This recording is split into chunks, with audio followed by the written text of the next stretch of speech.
Cuando lo tomamos, digamos, literalmente, pues es una, digamos, simplificación, porque para todo acto complejo se necesita tanto del hemisferio derecho como del hemisferio izquierdo, y como decíamos en la diapositiva anterior, el arte es un producto de todo el cerebro, pero los pacientes nos muestran que esto es en gran parte cierta, ese aislamiento de funciones que en casos de patología podemos ver claramente y que lo ilustran, por ejemplo, casos como el de niños autistas como esta, que a los 5 años pintaba de manera excepcional, a los 3, a los 5 años pintaba muy bien, pero no podía hablar, no tenía habilidades sociales ni habilidades verbales, y que a medida que empezó a hablar, empezó a perder su habilidad visual creativa. Esto es un ejemplo de la hiperfuncionalidad de un hemisferio y de la competencia de esos dos hemisferios entre sí, que también nos lo muestra este otro artista famoso ya por su impresionante capacidad visual pictórica, pero también con incompetencias severas desde el punto de vista lenguaje y desde el punto de vista emocional y social. Pacientes con daño cerebral a través del análisis de muchas escalas que han sido generadas para tratar de comprender qué es lo que pasa antes y después de la lesión, hablando de habilidades, de talentos, de creatividad. Una de esas escalas es la diseñada por el grupo de italianos, donde vamos a mirar en pacientes con daño cerebral antes y después de la lesión qué tipo de cambios hay en nivel del manejo del espacio, del color, del volumen o de la composición. Vemos, por ejemplo, que en pacientes con lesiones de hemisferio derecho, como segundo a Helvis, antes y después de la lesión, como Anton Raderstedt, antes y después de la lesión, Lovis Corinth y otros artistas también como Otto Dix, Wolfgang Kasek y Reinhold Braun, por lesiones de hemisferio derecho, cambian sustancialmente su manera de pintar, y estos cambios se asocian con cambios que se relacionan con el hemisferio derecho, como son la pérdida de la espacialidad, del manejo del espacio, del volumen de la figura a fondo, del manejo del color, de la profundidad a través del color, del manejo de la sombra. Mientras que, por ejemplo, pacientes con lesiones de hemisferio izquierdo tienen cambios completamente distintos cuando tienen un daño cerebral o bien no tienen cambios. Recordemos que el hemisferio izquierdo es el que habla, son pacientes a quienes se les daña el hemisferio izquierdo, que pierden el lenguaje, que tienen su hemisferio derecho sano y que siguen pintando. Y en ellos, por ejemplo, en algunos casos vemos que hay conservación de la habilidad y una discusión acerca de que cuando se daña el hemisferio izquierdo no se pierde la habilidad pictórica, y otros casos donde hay controversia, como este caso del pintor búlgaro o estos dos italianos, en donde estas eran las pinturas antes y estos después de la lesión, donde se describe que hay como una pérdida del narrador, del poder creativo, donde se vuelve como a un estilo cubista muy sencillo y muy ligado a la forma geométrica. También vamos a mirar en el curso otras alteraciones asociadas con daño cerebral o bien con la psicopatología, que son los temas alrededor de cuáles son las relaciones entre la genialidad, la creatividad, la enfermedad y la locura, como muchos artistas, en particular poetas o escritores o pintores o músicos, han tenido una patología asociada y unos rasgos de creatividad cíclicos dependiendo de estas alteraciones de tipo psicopatológico. Veremos también en otra sesión el efecto de la enfermedad sobre la pintura o cómo algunas enfermedades producen en algunas personas una capacidad de comunicación de esas enfermedades desde el punto de vista creativo, literario, pictórico. Veremos la enfermedad y la creación asociada, por ejemplo, con epilepsia, con migraña, con anorexia y con autismo.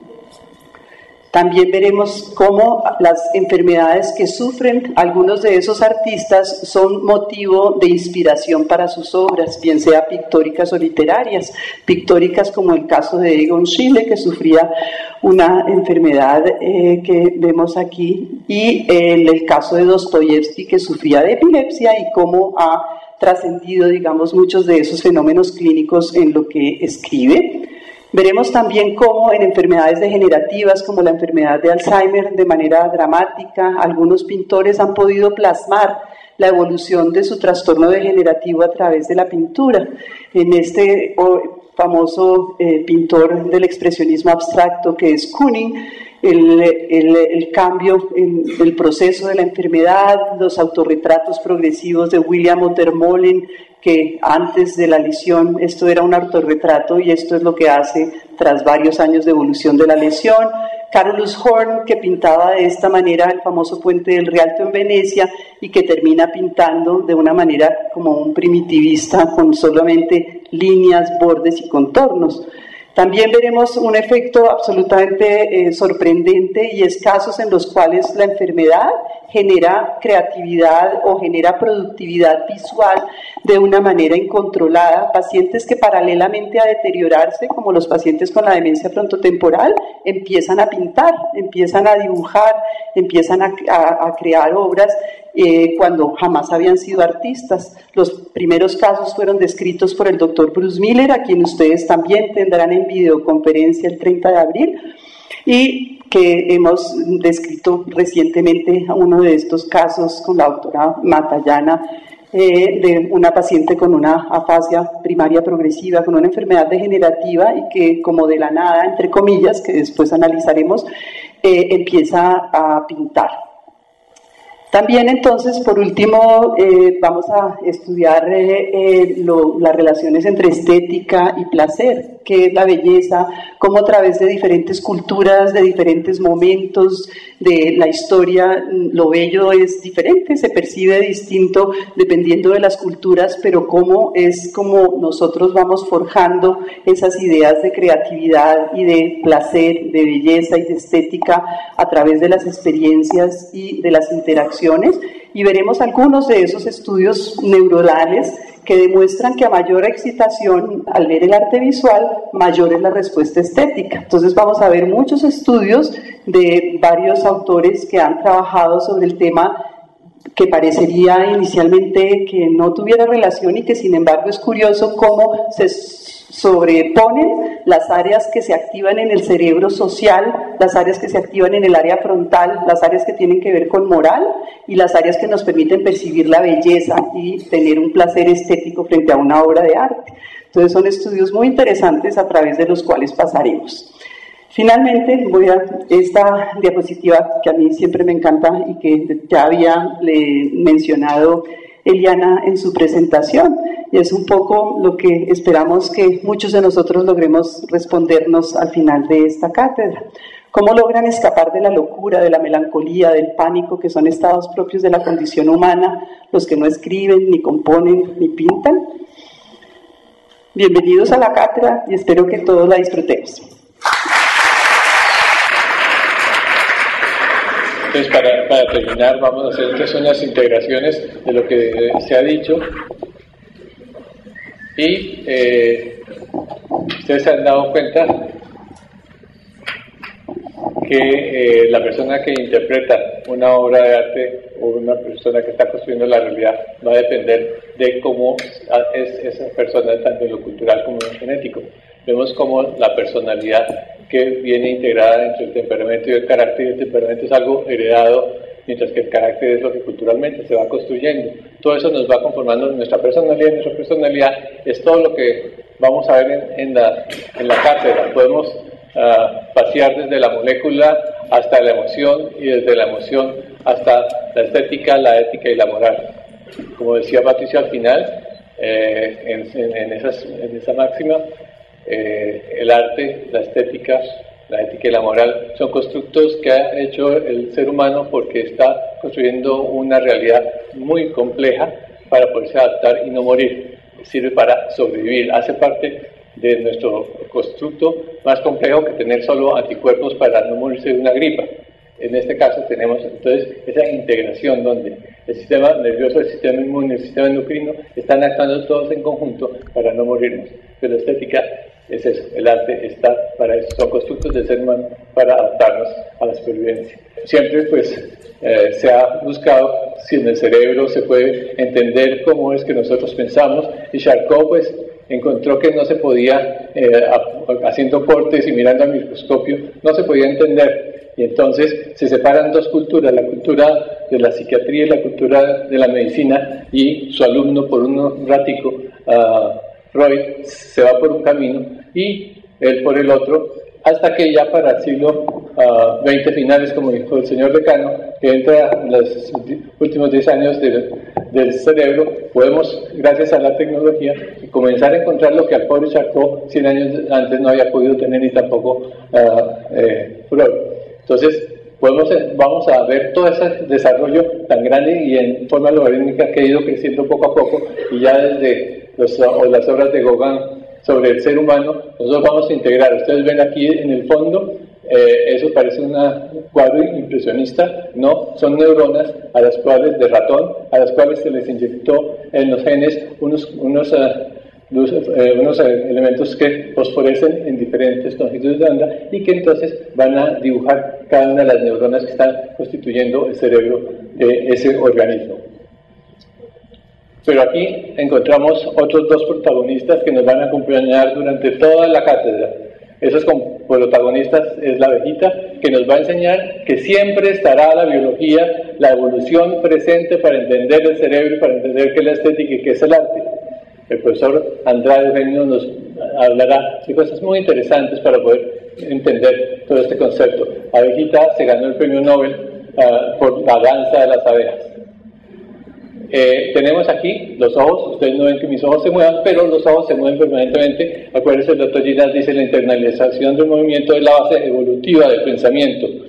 No es solo agarrando, cogiendo, llevándose a la boca las cosas, sino mirando, observando, es que estamos construyendo la realidad. Cuando Patricia decía hemisferio derecho y hemisferio izquierdo, es que las métricas las construimos con el hemisferio izquierdo, pero expresamos, hacemos la praxis con el hemisferio derecho.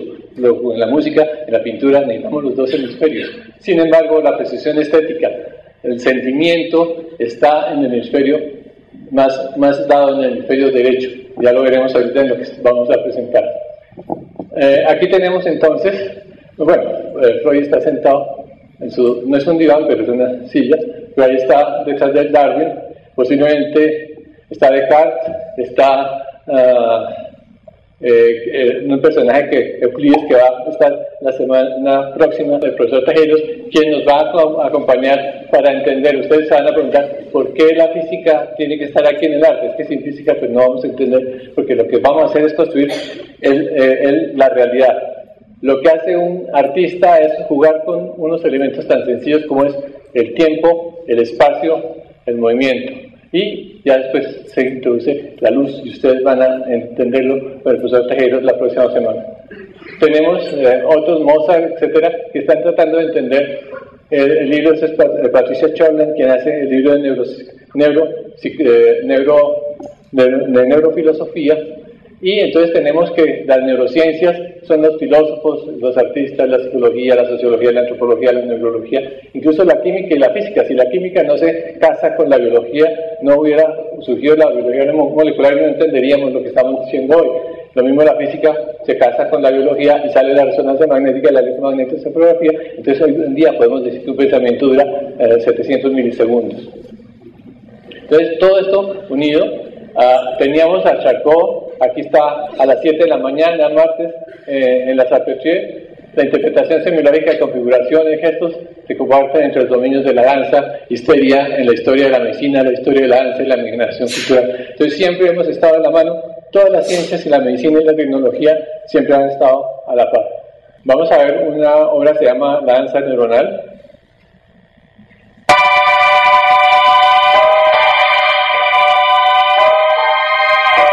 Aquí está finalizando la obra. Marianne está, es como un cortejo, ustedes ven.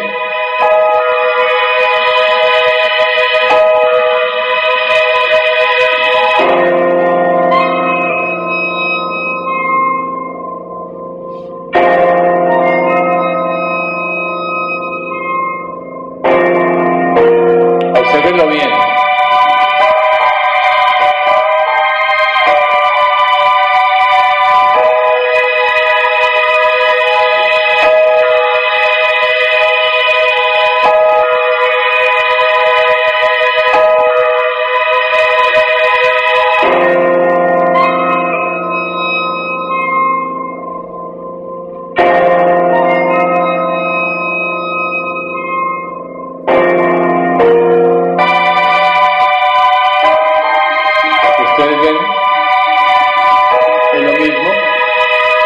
aquí es que asumimos entre la danza y las neuronas no están quietas en sus cerebros, también están haciendo contacto y están creando nuevas dendritas, y eso pasa sobre todo cuando estamos durmiendo o soñando.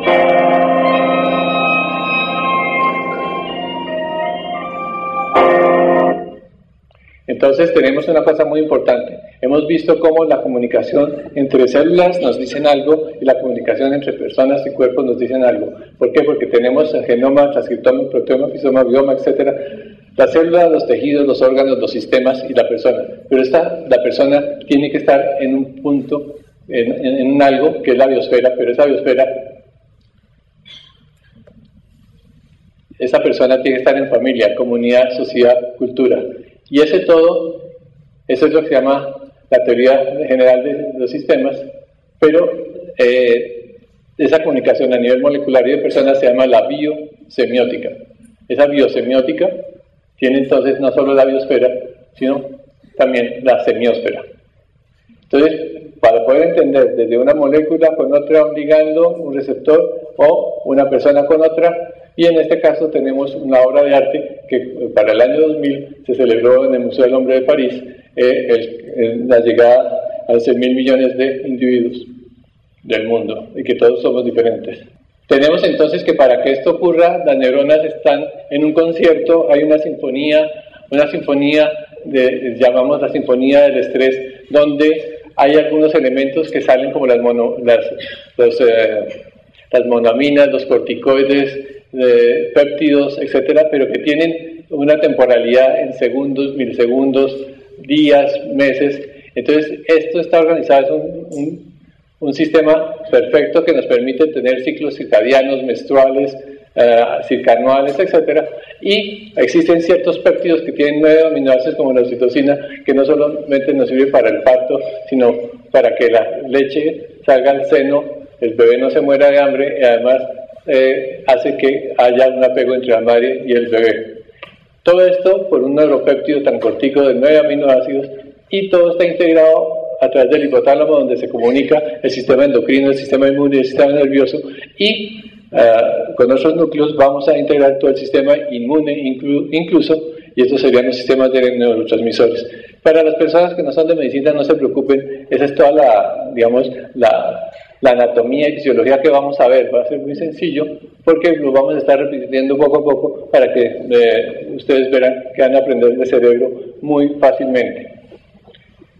El sistema nervioso tiene una medula, tiene un tallo cerebral y tiene un cerebro, y ustedes ven que teníamos conocimiento del sistema del dolor, pero no de la caricia. Hoy en día ya tenemos el sistema de la caricia, entonces desde la caricia o el beso llega al tallo cerebral, al tálamo, y después todo se va a una porción que está acá, que es la ínsula. Y la ínsula es la que va a hacer que esa caricia y toda la información de las vísceras se integre, y es lo que nosotros llamamos el sentimiento. Los únicos que saben, que conocen ese sistema son los vallenatos, porque ellos siempre dicen consentimiento. Entonces tenemos que decirles a ellos que no solo es consentimiento, sino es con la ínsula. La ínsula, entonces, es la que de ahí no se nos va a olvidar nunca cómo estamos construyendo. ¿Por qué? Porque las emociones y sentimientos van a ser la base de la estética, cosa que vamos a discutir al final en la última sesión, porque podemos llegar al arte aconceptual, no solo el conceptual, sino el aconceptual, y así como se dijo al principio del siglo pasado, que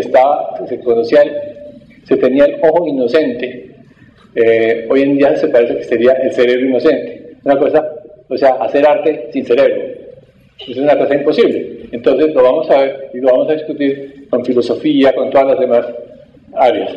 Y este sistema es muy interesante porque para nosotros los médicos lo llamamos el efecto placebo de las medicaciones, el efecto placebo de todas las medicinas alternativas que van a ayudar al paciente a sentirse mejor. Por eso el arte, la medicina, la religión, etcétera, nos sirve para adaptarnos y no morirnos. Ahí está la ínsula, pobrecita, nadie le daba importancia porque estaba ahí metidita, como una islita. Tenemos entonces que tenemos que tener un mantenimiento de estabilidad mediante el cambio. Es un sistema del organismo que va cambiando, que se llama la alostasis, que hace parte del estrés, y hay otro componente muy interesante que es la aliestesia. No la van a confundir alostasis con aliestesia, porque aliestesia es que un estímulo tendrá unas sensaciones placenteras o desagradables dependiendo del estado del momento. Hay cosas que en un momento dado nos parece buenísimo y otras no, dependiendo de cómo está nuestro organismo. Tenemos entonces muchas formas de apreciar las funciones del cerebro en el recuerdo, el presente, el futuro, cuando se opera el cíngulo, la depresión, los opiáceos. Aquí sería la parte anatómica. Aquí es muy interesante, se pierde cuando se está en estado vegetativo, y cuando se mejora, el paciente vuelve a su estado vegetativo, y si no se mejora, queda en lo que se llama coma o estado vegetativo. Siempre se ha dicho que la biología es reduccionista, pero la filosofía también, y todos son reduccionistas, porque solo se miran a sí mismos y dentro de un contexto muy estrecho. Pero es que en biología es importante ser reduccionista, porque para tener pocas variables y poder entender. Este es el reduccionismo de Matisse, este es el molusco de Matisse, y este es el molusco de Eric Kandel, que también fue nombrado por el señor decano, y que este molusco, que es la plicia, nos enseñó y fue la puerta de entrada grande de toda la bioquímica y entender el funcionamiento cerebral. Entonces vamos a ver, otro punto importante es la predicción.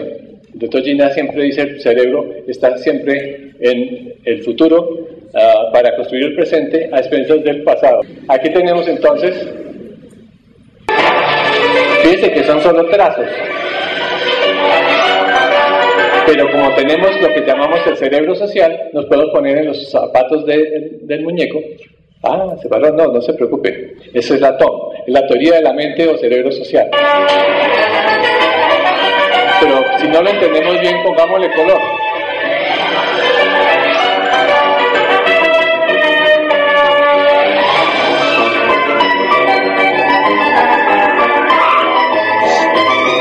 No, le va a dar durísimo. Ya que pudimos predecir lo que iba a pasar, ¿cierto? No, aquí sí se murió Jerry. No se muere Jerry, ya sabíamos que no se iba a morir. Tenemos que decir con nuestra memoria autobiográfica, ¿no? Entonces construimos el presente, esa es la predicción.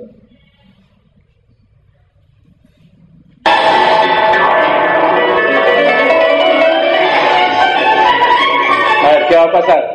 A ver, ¿quién quiere decir qué pasó?